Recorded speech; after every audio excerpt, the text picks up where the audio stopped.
పెద్దలు కేసీఆర్ గారు 10 ఏళ్ళు ఈ రాష్ట్రానికి ముఖ్యమంత్రిగా పనిచేసినప్పుడు, ఎందుకంటే తాను స్వయంగా గ్రామీణ ప్రాంతం నుంచి వచ్చిన ఒక రైతు బిడ్డ కేసీఆర్ గారు, అందుకే ఆయన బలంగా నమ్మిండు. మహాత్మా గాంధీ గారు చెప్పినట్టు పల్లెలే దేశానికి పట్టుకొమ్మలు అనే మాట బలంగా నమ్మిండు. కాబట్టే పల్లెలను బాగు చేసే కార్యక్రమం కేసీఆర్ గారు చేసిండు. ఏం చేసిండు?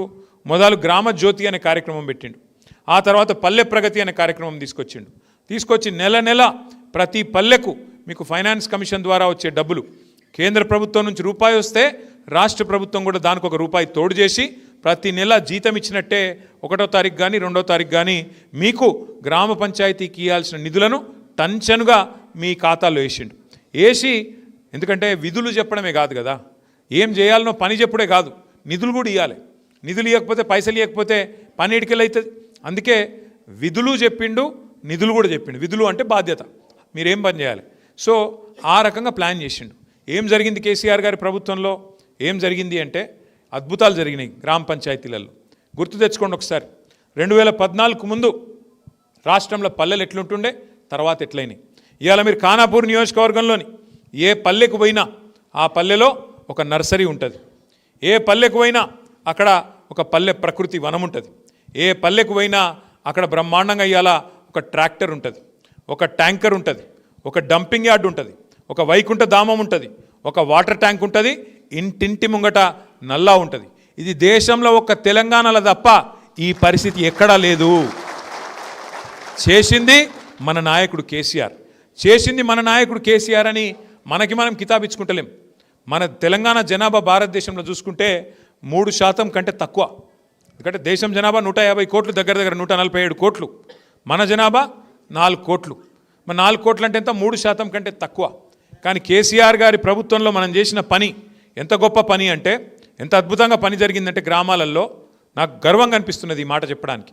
3% కంటే తక్కువ జనాభా ఉన్న తెలంగాణ ట్రాక్టర్లు, ట్యాంకర్లు, నర్సరీలు, పల్లెల్లో హరితహారం చెట్లు, డంపింగ్ యార్డ్లు, వైకుంఠ ధామాలు, పల్లె ప్రకృతి వనాలు, అట్లాగే పారిశుద్ధ్యం, ఇవన్నీ చేసుట్లా 3% కంటే తక్కువ జనాభా ఉన్న తెలంగాణ జాతీయ పంచాయతీరాజ్ అవార్డులు ప్రకటిస్తే 30% అవార్డులు గెలుచుకొని ఒక రికార్డు సృష్టించిందనే మాట నేను మీకు విజ్ఞప్తి చేస్తా ఉన్నా. కేంద్ర ప్రభుత్వం ఒక పథకం తీసుకొచ్చింది, సంసద్ ఆదర్శ గ్రామీణ యోజన అని. అంటే సాగి అంటారు దాన్ని, సంసద్ ఆదర్శ గ్రామీణ యోజన. ప్రతి పార్లమెంటులో, దేశంలో 543 పార్లమెంట్ స్థానాలు ఉంటే ప్రతి పార్లమెంటులో ఒక ఆదర్శ గ్రామం చేయాలి అని చెప్పి వాళ్ళు ప్రయత్నం చేసిండ్రు. మనమేమో ఇక్కడ అద్భుతంగా పల్లె ప్రగతితో ముందుకు దూసుకొని పోతున్నాం. వాళ్ళు మొత్తం దేశంలో బెస్ట్ గ్రామ పంచాయతీలు 20 ఎక్కడున్నాయని లిస్టు పెట్టిండ్రు. 20 గ్రామ పంచాయతీల లిస్టు పెడితే 20కి 20 తెలంగాణ గ్రామాలే వచ్చినాయి. గది కేసీఆర్ చేసిన పని తెలంగాణలో. కానీ 2 ఏళ్ల నుంచి ఏమవుతుంది తెలంగాణలో? మన ప్రభుత్వం పోయినాక అడిగినోడు లేడు, పట్టించుకున్నోడు లేడు. గ్రామాలు మళ్ళీ ఇవాళ అనాథలైనవి, పల్లెలు ఇవాళ దిక్కులేని పరిస్థితి వచ్చింది. ట్రాక్టర్ల కనీసం డీజిల్ పోయించేటోడు లేడు. కనీసం ఆ ట్రాక్టర్ ఏడ తిరగాలి, ఎటు పోవాలి, పారిశుద్ధ్యం ఏంది, ఏం వ్యవహారం చేయాలి, పట్టించుకున్నవాడు లేడు. ఎందుకంటే ఆ పరిస్థితి కాంగ్రెస్ ప్రభుత్వం మళ్ళీ తీసుకొచ్చింది. 2014 ముందు మార్పు ఆనాటి రోజులు తెస్తామన్నారు. నిజంగానే తెచ్చిర్రు ఆనాటి రోజులు. ఇదివరకు ఎట్లా దరిద్రంగా ఉండేనో పల్లెలు, మళ్ళీ దరిద్రం అంతా ఇవాళ పల్లెల్లో తాండవించేటట్టు కాంగ్రెస్ వచ్చిందంటే మళ్ళీ దరిద్రం వచ్చింది ఊళ్ళకి అన్నట్టు మొత్తం ఎక్కడికక్కడ లొల్లి బొబ్బ. అందుకే నేను అంటున్నా, విధులు తెలుసుకోవాలి, నిధులు కూడా తెలుసుకోవాలి. ఇవాళ ఒక ఎమ్మెల్యే మాట్లాడుతున్నాడు, నేను ఇందిరమ్మ ఇల్లు ఇయ్యాను. నీ అయ్యే జాగిరా, నీ అత్త సొమ్మ, ఎవడి సొమ్ము, ఎవడి పైసలతో గడుపుతున్నావు నువ్వు? ఇందిరమ్మ ఇండ్లు అంటే అవి ప్రజల పైసలతోనే కడుతున్న ఇండ్లు తప్ప మీ ఇంటెనక పొలం అమ్మి కట్టేది కాదు.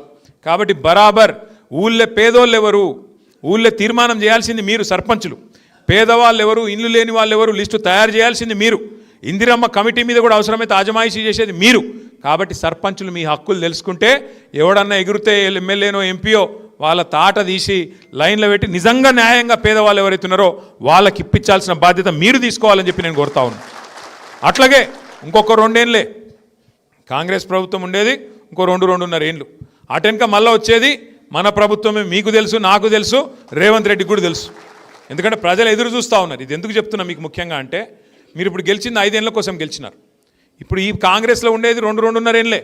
అటెనక లాస్ట్ 2.5 ఏళ్ళు మళ్ళీ కేసీఆర్ గారి ప్రభుత్వంలో మీరు ఉంటారు. కాబట్టి నేను ఏం చెప్తున్నా అంటే, మీరు అందరూ ఊళ్ళలో మాట ఇచ్చి ఉంటారు.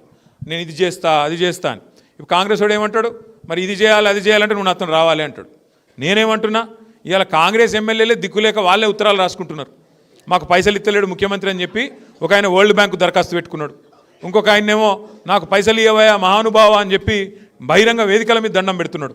కాబట్టి ఎమ్మెల్యేలకే దిక్కు లేదు, వాళ్ళు ఊర్లకేం పైసలు ఇస్తారు, వాళ్ళతో కలిసిపోతే ఏమొస్తుంది, వీళ్ళ వల్ల ఏమి కాదు. కాంగ్రెస్ ప్రభుత్వం వల్ల ఊదుగాలది పీరిలేవది. ఎందుకంటే వాళ్ళు 6 గ్యారంటీలు అన్నారు, 420 హామీలు ఇచ్చిండ్రు, ఒకటన్నా చక్కగా చేసిండ్రా. రుణమాఫీ అన్నారు, అది చారానగాలే. ఈ రుణమాఫీ సంగతి దేవుడెరుగు. యూరియాకే ఇచ్చినందుకు ముఖం లేదు వీళ్ళకు. యూరియా బస్తాల కోసము లైన్లు కట్టి ఆఖరి యుద్ధాలు చేసే పరిస్థితి వచ్చింది తెలంగాణలో. కేసీఆర్ ఉన్నప్పుడు కడుపుల సల్ల గదరకుండా ఆటోనికి పైసలు ఇస్తే వాడి ఇంటి ముంగట వచ్చి పారేసిపోతుండే యూరియా బస్తా. నేను చెప్పేది కరెక్టేనా? ఇవాళ ఏంది పరిస్థితి? ఆఖరికి యూరియా కోసం కూడా రైతులు మరి లైన్లలో నిలబడి ముష్టి యుద్ధాలు చేయాల్సిన పరిస్థితి వచ్చింది. మొన్న పోయినసారి తన్నుకున్నారు, ఈసారి కూడా అదే పరిస్థితి ఉన్నది. అందుకే ఇప్పుడు ప్రభుత్వం తెలివిగా కొత్త కథ వేసింది. ఇప్పుడు ఏంటంటే తెలుసా మీకు కొత్త స్కీము? షాపులో అమ్మాల్సిన యూరియా యాప్లో అమ్ముతారట. షాపులో అమ్మాల్సిన యూరియా యాప్లో అమ్ముతారట. అంటే ఏంది వాని బాధ? ఒకటే బాధ, ఏడ మళ్ళీ లైన్లు కనబడితే ఏడ తిడతారో, మళ్ళీ లైన్లు చెప్పులల్లో వరుస కనబడ్డాయి అనుకో, మళ్ళీ ప్రభుత్వానికి తిట్లు, తల వాసిపోతుంది అని చెప్పి భయంతో ఇక యాపు ఆన్లైను అని చెప్పి తప్పించుకునే కథలో ఇవాళ చెప్పుల జాతరలు మళ్ళీ కనబడతాయి కాబట్టి, మళ్ళీ తిట్లు పడతాయి కాబట్టి, ప్రజలు మళ్ళీ పొల్లు తిడతారు కాబట్టి భయంతో షాపులో అమ్మాల్సిన యూరియాను యాప్లో అమ్ముతా అని చెప్పి ముఖ్యమంత్రి గారు కొత్త స్కీమ్ తెచ్చిండు. 6 గ్యారంటీలు కాకెత్తుకపోయింది, ఆఖరికి యూరియా కూడా యాప్ ఎత్తుకపోయే పరిస్థితి వచ్చింది ఇవాళ మనకు. అందుకే నేను అంటున్నా మీకు, దయచేసి ఈ ప్రభుత్వం అట్టర్ ఫ్లాప్ ప్రభుత్వం అనేది అందరికీ అర్థమైపోయింది. వీళ్ళకి కనీసం ఉన్న కరెంటు చక్కగా ఇచ్చే తెలివి లేదు, ఉన్న మంచి వ్యవసాయాన్ని చెడగొడుతున్నారు. రైతు బంధు కేసీఆర్ ఉన్నప్పుడు బ్రహ్మాండంగా మీరు ఏం అడగకుండా నాట్లేసే టైం వచ్చిందంటే బ్రహ్మాండంగా టింగు టింగు అంటుండే ఫోన్లు మంచిగా రైతు బంధు పడుతుండే. వీళ్ళకు టింగు టింగు నచ్చలే, టకీ టకీ అట కొత్త సౌండ్, టకీ టకీ పడుతుందా? మరి టకీ టకీ పడుతుందా రైతు బంధు? సిగ్గు లేకుండా 2 సార్లు రైతు బంధు కూడా ఎగ్గొట్టింది ఈ ప్రభుత్వం. పెద్ద పెద్ద మాటలు మాట్లాడిరు అపోజిషన్లు ఉన్నప్పుడు. 2 పంటలకు ఇస్తారవా, 3 పంటలకు ఇవ్వాలని మాట్లాడిండు. ఇవాళ ఆ 2 పంటలకు ఇచ్చే ముఖం కూడా లేదు వీళ్ళకు. బాధ ఎక్కడ అనిపిస్తుంది అంటే, కేసీఆర్ 10,000 ఇస్తుండు, మేము 15,000 ఇస్తాం. కేసీఆర్ 2,000 ఇస్తే మేము 4,000 ఇస్తాం. కేసీఆర్ గారు 1,00,000 రూపాయలు ఇస్తుండు, లగ్గం చేసుకుంటే నేను తులం బంగారం ఇస్తా, అన్ని 100 రోజుల్లో చేస్తా. ఆ రోజేమో అందరికీ అన్నీ అన్నాడు, ఇవాళ కొందరికి కొన్ని, అది కూడా కొసిరి 2 ఏళ్ళు అయిన తర్వాత ఏది ఇస్తుండో ఏది ఇస్తలేడో వాళ్ళకి ఎరకలేదు. సాధారణంగా కాకపోతే ప్రజలు మంచోళ్ళు, వాళ్ళు ఏమనుకుంటారంటే ఇంకో 3 ఏళ్ళు గవర్నమెంట్ ఉంది కదా బిడ్డ, కాబట్టి వాళ్ళకైతే మన పని అవుతుందేమో అనుకుంటారు. కానీ మన తెలంగాణలో మాత్రం ఇవాళ తిరుగుబాటు తత్వం కనబడుతున్నది. మొదటి విడతలో మనకు దగ్గర 40-45% సీట్లు ఇచ్చారు. 2వ విడతకి ఇంకా పెరిగింది కొద్దిగా. ఇక 3వ విడత వచ్చే వరకు ఆయన కాంగ్రెస్ వాళ్ళు భయపడి రేపు జిల్లా పరిషత్ పెడతారో పెట్టరో నాకైతే అనుమానమే కొడుతుంది. ఎందుకంటే గుర్తు లేకుండా జరిగే ఎన్నికలనే గీపరిస్తున్నది. ఇక మరి కారు గుర్తు వచ్చిందనుకో, గులాబీ జెండా వచ్చిందనుకో, ఎట్లుంటుంది మరి? ఇక బుగులు పట్టుకుంది కాంగ్రెస్ వాళ్ళకు. అందుకే మరి పెడతారా పెట్టారా చూడాలి.